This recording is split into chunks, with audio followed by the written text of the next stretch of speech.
One of the main issues that I treat in my space is the lower back pain and hip problems. Like they don't have the motion, the whole motion in the hips, and sometimes they have one hip higher than the other one. So one of the techniques that I do, and it's very effective on my clients, is I love first to see how is the range of motion in the hips, right?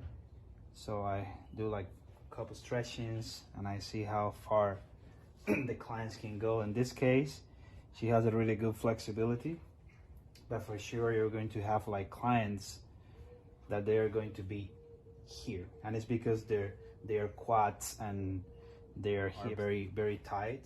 So one of the things that I'm going to start doing is I'm going to start doing this movement here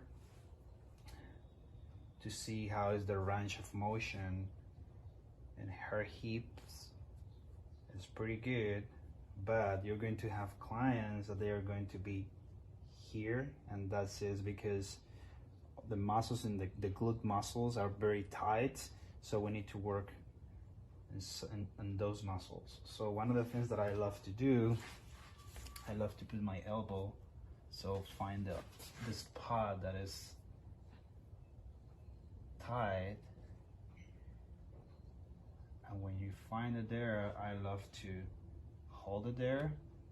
Of course, always communicate with your clients about the pressure, because this is a tender area and we have a lot of nuts in these areas here.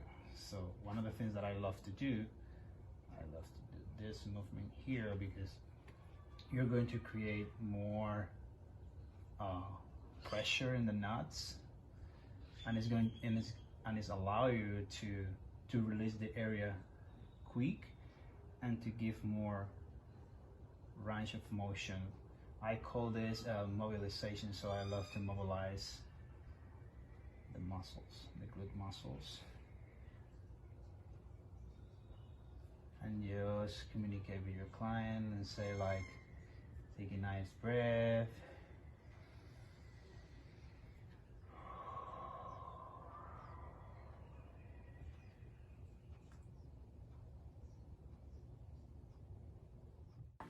This is another amazing technique that I use to open and release the hips quicker, and it's very effective because you can go a little more deep. Please make sure to communicate with your clients. If they feel pain, stop right away.